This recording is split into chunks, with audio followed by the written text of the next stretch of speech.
O painel que me foi reservado tem a seguinte indagação: um novo direito sindical, a liberdade nos ajustes coletivos. Bom, para tratar desse tema, inicialmente, nós temos que fazer uma pequena remissão a respeito da estrutura sindical brasileira. Qual é a atual estrutura sindical brasileira? Todos nós temos conhecimento que o Brasil não é signatário da Convenção 87, da OIT, que garante a liberdade sindical. A estrutura sindical brasileira é praticamente a mesma desde a Constituição de 1937. Portanto, nós estamos com uma estrutura intacta, praticamente intacta, há exatos 80 anos. Foi a Constituição de 1937 que impôs a unicidade sindical, que vige até hoje, instituiu também o imposto sindical compulsório e considerou a greve e o lockout como recursos nocivos e antissociais. Com o avanço democrático do Brasil, a Constituição de 1988 poderia ter implantado definitivamente a liberdade sindical brasileira, haja vista a orientação da própria Convenção da OIT, dentro de um ambiente que se formou de conquista democrática, rompendo de vez com esse modelo trazido pela Constituição de 37, conhecido como modelo corporativista, através do qual o Estado trata os sindicatos como seus próprios órgãos. Ainda que essa Constituição de 88 ela tenha avançado, conferindo legitimação dos sindicatos na representação dos interesses e direitos dos trabalhadores, uma legitimação, inclusive, que é ordinária, foi um grande avanço. Concedeu-lhes a legitimidade ordinária, inclusive para a atuação judicial em favor da categoria, assegurou o direito de greve, afastou a interferência do Estado no controle do registro sindical, reconheceu instrumentos coletivos, restringiu o poder normativo da Justiça do Trabalho. A Constituição de 88, no entanto, manteve a representação sindical distribuída ainda por categorias e também manteve a unicidade sindical. O Constituinte de 88 perdeu, então, uma oportunidade e manteve severas restrições à liberdade sindical que nós enfrentamos até hoje. Mas, de lá para cá, quase 30 anos depois, também os sindicatos, lógico que com exceções, aparentemente também perderam a oportunidade de atuar efetivamente na defesa dos interesses e direitos dos seus empregados, dos seus representados. Deixando de conquistar benefícios trabalhistas realmente relevantes em negociações coletivas e, principalmente, quase que abdicando do uso de ações coletivas em defesa de interesses transindividuais, que, obviamente, trazem maior eficiência à atuação judicial, maior conquista à categoria e tem mais eficácia em relação às ações individuais que acabam se multiplicando nesse cotidiano que nós temos da Justiça do Trabalho. O que se observa nesses últimos 30 anos em que os sindicatos conquistaram tamanhas potencialidades é de que muitos deles participam burocraticamente de negociações coletivas. Não se esforçam para conquistas além de reposições salariais, repetem cláusulas, muitas das vezes apenas decorativas, e pior do que isso, se afastam da defesa dos interesses e direitos dos seus representados nas ações coletivas. Em 20 anos de magistratura, eu conto nos dedos o número de ações coletivas que eu julguei durante 2 décadas. Então, o sindicato deixou de aproveitar essa legitimação trazida pela Constituição de 88.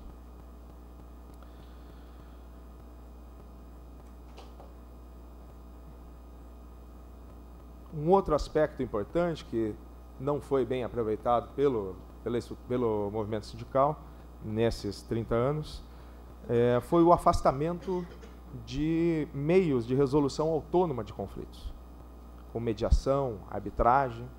Então, ou não se fez uso disso, ou quando foi feito, em geral, foi feito um mau uso, como, por exemplo, nas comissões de conciliação prévia. Portanto, nesse aspecto, a reforma trabalhista não ameaça a representatividade sindical como ela é hoje, porque ela própria já sofre de uma inatividade voluntária, muitas das vezes incentivada pelo próprio financiamento do Estado, na contribuição sindical obrigatória, né, que financia o sindicato sem que a categoria tenha que exigir qualquer resultado em negociações coletivas. A única inovação que a reforma trabalhista traz, essencialmente, é essa, é a da retirada da compulsoriedade da contribuição sindical, né, o antigo imposto sindical, que vem desde a Constituição de 37 e obrigava a todos os representados da categoria, independente de sua filiação, a custear uma representação nitidamente deficitária em termos de resultados. Muito se pode dizer a respeito do efeito nefasto que vai ter essa retirada imediata da mais importante fonte de recurso dos sindicatos, acostumados a ela nesses 80 anos. Porém, poderia ser feita uma retirada gradativa desse financiamento, talvez isso fosse mais recomendado, mas é inegável que essa providência, essa eliminação da compulsoriedade da contribuição sindical representa um avanço rumo à extinção definitiva das amarras da liberdade sindical. A Justiça do Trabalho, que faz parte desse sistema corporativista trazido pela Constituição de 37, já teve o seu poder normativo nitidamente reduzido, afastando dos dissídios econômicos. Nós tivemos também este avanço agora com a contribuição sindical, tornando-se facultativa. O que ainda falta para a liberdade plena sindical? Sem dúvida nenhuma, é a pluralidade sindical, um modelo de pluralidade, onde os trabalhadores podem escolher, primeiro, se querem ou não se filiar a determinado sindicato, se querem ou não filiar-se a um sindicato, né? Se querem ser representados por algum sindicato, e escolher qual sindicato aquele quer se filiar. Esse é o modelo de liberdade plena que nós ainda não alcançamos. Portanto, nós entramos na reforma trabalhista com uma estrutura sindical praticamente intacta, com exceção do financiamento que foi prejudicado agora com a facultatividade da contribuição sindical. A partir dessa reforma trabalhista, os sindicatos terão que conquistar novas fontes de receita para sustento dessa sua estrutura, né? E, basicamente, isso se fará através de resultados que deverão apresentar aos representados da categoria. Porque o sindicato sequer perdeu o público. O público continua sendo o mesmo. Porque os trabalhadores de determinada categoria só podem ser representados pelo sindicato único. Então, não terão sequer essa dificuldade. E, apesar das dimensões que estão sendo dadas a esse assunto, acredito que não será tão difícil assim ao sindicato que seja atuante na defesa dos interesses e direitos dos seus representados, convencê-los a voluntariamente pagarem 1/30 de um salário ao ano, dentro de uma massa salarial nossa que não excede a média de R$2.000, portanto são R$67 por ano que o sindicato vai ter que conquistar dos seus representados. A única disparidade trazida pela reforma diz respeito aos sindicatos patronais. Os sindicatos patronais também perderam a compulsoriedade da contribuição sindical, porém eles continuam com fonte de renda do Sistema S, o que o Sindicato dos Trabalhadores não tem. Portanto, aí sim se criou uma certa assimetria. É importante destacar o seguinte, que nem mesmo por negociação coletiva, os sindicatos agora poderão impor qualquer forma de contribuição ou desconto ao trabalhador, desvinculado de sua expressa e prévia anuência, uma vez que esse objeto passa a ser considerado ilícito em negociação coletiva pelo artigo 611-B, inciso 26 da CLT. Portanto, não há outra saída para os sindicatos, além de conquistar a legitimidade e gerar a demanda por resultados obtidos para o seu financiamento. Feita essa introdução, eu passo agora a tratar da autonomia privada coletiva. Se a única afetação da estrutura sindical brasileira pela reforma trabalhista é do financiamento dessa estrutura, a nova modulação da autonomia privada coletiva nas relações de trabalho é bem mais profunda, trazida pela reforma trabalhista. Esta, sim, pode dar ensejo a uma nova dinâmica de atuação social e, quem sabe, a novos padrões jurídicos do direito sindical, respondendo à pergunta do painel. O ordenamento jurídico brasileiro, ele é regido, na questão trabalhista, pela pluralidade normativa, ou seja, há uma convivência de normas heterônomas, que são provenientes da atividade legisferante do Estado, criadas, portanto, sem a participação dos destinatários, e há também as normas autônomas, que são criadas pelos grupos sociais, através de negociações coletivas reconhecidas pela ordem constitucional, no exercício de um poder delegado pelo Estado. O assento da autonomia privada coletiva nas relações de trabalho, pela Constituição de 88, inovou profundamente o nosso ordenamento jurídico e impactou definitivamente a compreensão dos princípios de direito do trabalho, especialmente o protetivo, em sua regra da aplicação da norma mais favorável ao trabalhador, e o da irrenunciabilidade dos direitos trabalhistas assegurados por normas legais. Mais do que reconhecer as normas coletivas, a Constituição de 88 autorizou a utilização da autonomia privada coletiva para a flexibilização dos direitos trabalhistas assegurados pelas normas legais. Inclusive, e até mesmo para a redução de salários e para a compensação de jornadas, que são as prestações centrais do contrato de emprego. Portanto, o que a reforma trabalhista traz agora não é uma novidade jurídica, nem está dissociada da ordem constitucional. Ela não foi criada do acaso, do vácuo. Aliás, o artigo 611-B da CLT tomou cuidado, que no meu entendimento seria até desnecessário, de listar todos os direitos sociais assegurados pela Constituição, no artigo 7º, como objetos ilícitos de qualquer negociação coletiva. Por sua vez, a reforma trabalhista introduz no rol exemplificativo do artigo 611-A nada menos que 15 objetos lícitos para a contratação coletiva do trabalho. Alguns deles são inovadores e polêmicos, como a redução do intervalo entre a jornada e o enquadramento do grau de insalubridade. Outros são mais conhecidos e sem resistência alguma na doutrina e na jurisprudência, como o pacto quanto à jornada de trabalho e os prêmios de incentivo.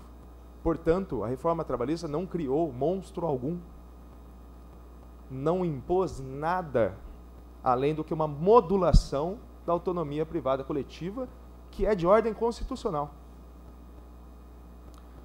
O rol do capítulo do artigo 611-A, que é o de objetos lícitos para negociação coletiva, ele é meramente exemplificativo e ele é expansivo. E por que isso? Porque a própria Constituição, no caput do artigo 7º, diz que são direitos sociais assegurados pela Constituição, independente de outros que venham a ser adquiridos basicamente pela negociação coletiva. O problema está no artigo 611-B, onde ele coloca os objetos ilícitos de contratação coletiva do trabalho e utiliza a expressão exclusivamente.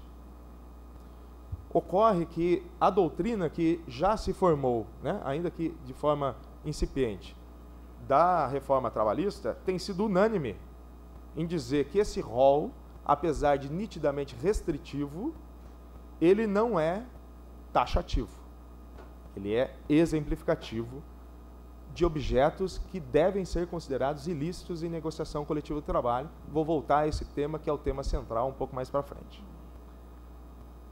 Essa interpretação dada pela doutrina trabalhista, ela é necessária, única, não há outra alternativa. É a única forma que nós temos de preservar a validade dessa norma trabalhista da reforma. Caso contrário, o que o legislador estaria fazendo seria denegar a força normativa da Constituição. Portanto, essa norma seria sem validade, porque inconstitucional. Isso porque, a partir da Constituição, com normas aplicativas, a força normativa dessa Constituição, nós temos regras e princípios que devem ser empregados no controle de licitude do objeto contratual, que não podem ser derrogados pelo legislador ordinário. Isso é incabível. A reforma trabalhista também se aventura, e aqui são as críticas, na criação artificial de um princípio da intervenção mínima na autonomia da vontade coletiva, que simplesmente não existe em lugar nenhum. Impõe a sua aplicação à Justiça do Trabalho. E como que nós temos que interpretar esse princípio? Esse princípio é inexistente. Ele não encontra lastro em valor social algum, relevante para a sociedade brasileira, pelo menos até agora. Ele pode vir a ser legitimado, mas seria uma jabuticaba brasileira, né? Criar um princípio antes de que os valores sejam reconhecidos pela sociedade, mas tudo é possível aqui. Mas nós temos que interpretá-lo como uma prescrição legislativa aos juízes, com o intuito de preservar o mote da reforma trabalhista, que é: negociado prevalece sobre o legislado. Outra providência do legislador reformista foi afastar o risco de nulidade da negociação coletiva, que não indique expressamente as contrapartidas oferecidas em troca da flexibilização, da redução de direitos. No entanto, o mesmo legislador institui uma perda recíproca para os contratantes em caso de procedência de ação anulatória de cláusula redutora de direitos, que gerará a anulação da cláusula compensatória dada pelos empregadores, pelo menos já constando a vedação da restituição das vantagens já recebidas pelo empregado enquanto a norma era vigente. Por fim, estabelece legalmente o dever compensatório da redução salarial ou da jornada de proteção dos empregados contra a dispensa imotivada durante o prazo de vigência do instrumento coletivo, criando então uma contrapartida que é mais benéfica do que a ordem constitucional, que não trata dessa situação. A ultratividade normativa do contrato coletivo de trabalho, quando me refiro a contrato coletivo, estou falando em âmbito geral a acordo coletivo ou convenção coletiva, passou a ser proibida. E essa é uma nítida providência de indução do legislador à negociação coletiva e de proteção contra alterações de condições econômicas imprevistas no longo período, que é de 2 anos de vigência do contrato coletivo. Acabando de vez com o padrão da norma mais favorável e com a utilidade das teorias atomistas ou intermediárias, o artigo 620 estabelece que as normas dos acordos coletivos de trabalho sempre prevalecerão sobre as da convenção coletiva de trabalho. Portanto, temos que esquecer aquelas teorias que aprendemos porque são inúteis agora. Este é, portanto, o sistema reformista da autonomia privada nas relações de trabalho. Passo agora ao ponto dos limites da negociação coletiva. Inicialmente, nós temos que colocar o seguinte: ao contrário do que se propagou, os princípios de direito do trabalho não foram apagados pela reforma trabalhista. Muito pelo contrário, eles estão lá previstos no artigo 8º da CLT. O que se instituiu de relevante no ordenamento jurídico trabalhista foi o uso do direito comum como fonte subsidiária do direito do trabalho, sem vinculá-lo ao critério duplo de integração e teleologia da norma. Porém, não se pode negar que os princípios de direito do trabalho, daqui para frente, com a implantação das normas da reforma trabalhista, devem ter seus padrões totalmente revistos, pela imposição de uma nova ordem jurídica, que se sobrepõe a eles, até mesmo pela desaplicação do princípio protetivo nas negociações coletivas, onde ele é substituído pelo princípio da autonomia privada coletiva. Qual é a justificativa do princípio protetivo? A igualação das partes contratantes, pela hipossuficiência do trabalhador quando em contrato individual de trabalho. A negociação coletiva ela já parte de outro patamar, onde as partes são iguais. Sindicatos, pelo menos o sindicato dos trabalhadores, sempre deve estar presente, e ali desaparece a hipossuficiência do trabalhador. O que não se deve perder de vista é que os princípios de direito do trabalho, e essa é uma confusão que eu tenho ouvido em algumas considerações, princípios de direito do trabalho não são meio de controle de constitucionalidade de normas infraconstitucionais. Eles servem apenas à orientação, à interpretação e à integração legislativa. Isso não sou eu que estou dizendo. Américo Plá Rodrigues fala isso há muito tempo, né? Naquela obra clássica dele. Somente as normas constitucionais, sejam elas regras, mas basicamente os princípios, é que são capazes de controlar a constitucionalidade das normas infraconstitucionais, cuja validade está condicionada à legitimidade das restrições que o legislador ordinário impõe aos direitos sociais assegurados no artigo 7º da Constituição. As restrições que são expressamente autorizadas pela Constituição de 88 não trazem qualquer dificuldade quanto à sua validade, como, por exemplo, a negociação de compensação de jornadas. Está lá. A jornada é tal, porém pode ser negociada a compensação, tal. Portanto, já é uma restrição que a própria norma impõe, chamada de restrição expressamente autorizada. O problema está nas restrições que não são expressamente autorizadas. Elas impõem ao operador do direito uma análise profunda da sua legitimação constitucional. É aqui que vem o trabalho do operador de direito, que deve recorrer, inclusive, ao método de ponderação de normas, interesses, valores, operados pelo princípio da proporcionalidade. Sob esse aspecto, as normas infraconstitucionais de direito material da reforma trabalhista, afirmo eu, na minha opinião, são quase todas válidas. Não há inconstitucionalidade flagrante nas normas de direito material da reforma trabalhista. Há pequenas exceções.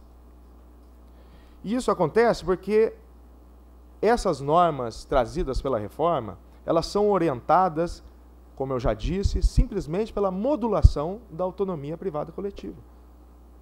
Não a viola de forma alguma. Uma exceção que eu posso citar aqui, dentro de outras que eu acredito que serão citadas,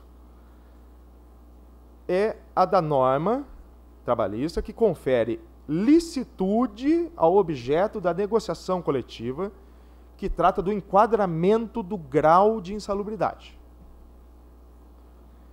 Uma vez que a norma constitucional assegura como direito social dos trabalhadores a proteção da sua saúde e segurança, referindo expressamente que isso será feito através das normas reguladoras do Ministério do Trabalho, que já estabelecem quais são os agentes nocivos e já vinculam o grau da insalubridade. Portanto, aqui eu indicaria uma inconstitucionalidade pontual. Finalizando, resta tratar então dos limites da negociação coletiva dentro do sistema da reforma trabalhista que eu apresentei até agora. A inovação mais importante está na remissão legislativa do controle de validade das normas coletivas ao direito comum, por apreciação dos requisitos legais de validade dos negócios jurídicos. Até porque o contrato coletivo de trabalho não passa de um negócio jurídico bilateral. Que são agente capaz, forma adequada e objeto lícito. O objetivo dessa prescrição restritiva do legislador de remeter o juiz apenas à análise desses critérios, claramente é de esvaziar o uso atual dos padrões trazidos pelos princípios de direito do trabalho, principalmente quanto à licitude do objeto envolvido na contratação coletiva de trabalho. E faz sentido, dentro do sistema criado pela reforma trabalhista, que privilegia o negociado em confronto com o legislado. Mas tal restrição não é juridicamente possível contra normas constitucionais aplicáveis diretamente nas relações entre os particulares pela força normativa da Constituição. Além das regras e princípios constitucionais que eu já me referi, as convenções e tratados internacionais de relações do trabalho e de direitos humanos também devem ser aplicados no controle de constitucionalidade das normas legais e também no controle de validade dos negócios jurídicos. O legislador reformista não passa de um legislador ordinário. A sua atuação é dependente de uma margem de conformação dada pelo Constituinte, e não o contrário.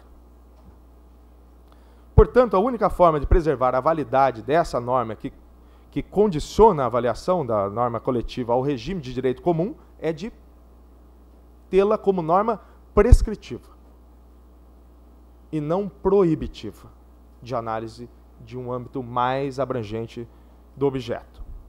Além dessas normas especiais, que eu já citei, que elas integram qualquer tipo de relação jurídica nacional, pela máxima hierarquia, o controle de validade negocial de contratação coletiva não pode prescindir das normas de ordem pública, que são aquelas estabelecedoras de um padrão civilizatório, como diz o ministro Godinho, ou de um mínimo existencial, utilizando aqui uma construção constitucional. E são estabelecidos segundo os valores e interesses mais caros e estruturantes considerados pela atual sociedade brasileira. Ao contrário das normas gerais, as normas de ordem pública não estão disponíveis à autonomia privada, seja ela individual ou coletiva. Os doutrinadores costumam listar entre as normas trabalhistas de ordem pública as que asseguram o contrato formal de emprego, os valores mínimos salariais, como o salário mínimo, piso salarial de determinada categoria, a proibição de discriminação, todas as formas de proibição de discriminação, e as normas de medicina e segurança do trabalho, onde reforça ainda mais aquela inconstitucionalidade que foi referida por mim. É importante saber o seguinte: as normas de ordem pública, elas são utilizadas para o controle de negócios jurídicos, inclusive, especialmente no direito comum. O artigo 2035, se eu não me engano, do Código Civil Brasileiro, consta as normas de ordem pública como critério de validação dos negócios jurídicos produzidos pelo Código anterior. Portanto, está mais do que claro. Se a própria reforma trabalhista faz remissão ao direito comum, vamos utilizar as fontes do direito comum. Apenas para concluir, acho que passei um pouquinho aqui do prazo, esse item é de suma importância. A própria teoria geral dos contratos, utilizada no direito comum, hoje em dia não prescinde mais da função social do contrato. Hoje em dia, a análise de validade de um contrato civil não é mais feita apenas por agentes capazes, objeto lícito e forma adequada. É feita também pelo atendimento da função social dos contratos. Daqui para frente, o que nós temos que aprofundar o estudo é justamente dessa teoria geral dos contratos, que é influenciada, na verdade, foi criada a partir da constitucionalização do direito privado. Portanto, existe uma janela maior de controle do que essa?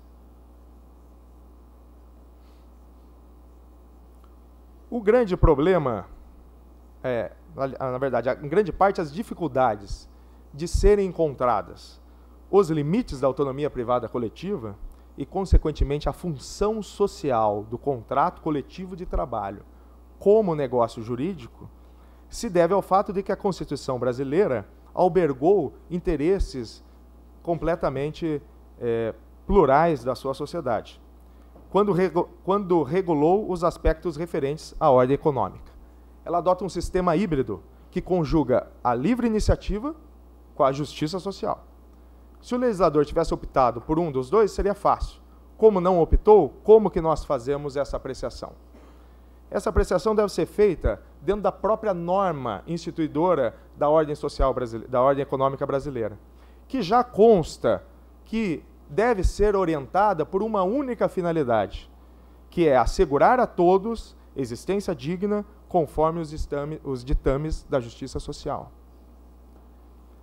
E já traz um rol de princípios que devem ser levados em conta quando você aprecia um conflito relativo à ordem econômica, que são propriedade privada, e aqui vem de novo, função social da propriedade. Vejam, tanto a ordem constitucional quanto a ordem negocial, de teoria geral dos contratos, exigem que a função social seja levada em conta. A defesa do meio ambiente, e aqui o meio ambiente trazido pelo Constituinte não é apenas o meio ambiente da natureza, o meio ambiente do trabalho também pode ser colocado aqui. A redução das desigualdades regionais e sociais, a busca pelo pleno emprego e um tratamento diferenciado favorecido para as empresas de pequeno porte. E agora eu concluo dizendo o seguinte: é preciso recordar que a função social da propriedade e dos negócios jurídicos não implica vantagens apenas aos trabalhadores na contratação coletiva de trabalho, mas também aos empregadores. Uma vez que a flexibilização dos direitos trabalhistas pode e deve servir à preservação do bem maior empresarial, gerador de riquezas e postos de trabalho, realizando a livre iniciativa e também a valorização do trabalho humano, principalmente pela manutenção dos postos de trabalho em épocas de crises micro e macroeconômicas. Era isso que eu gostaria de dizer aos senhores. Muito obrigado pela atenção.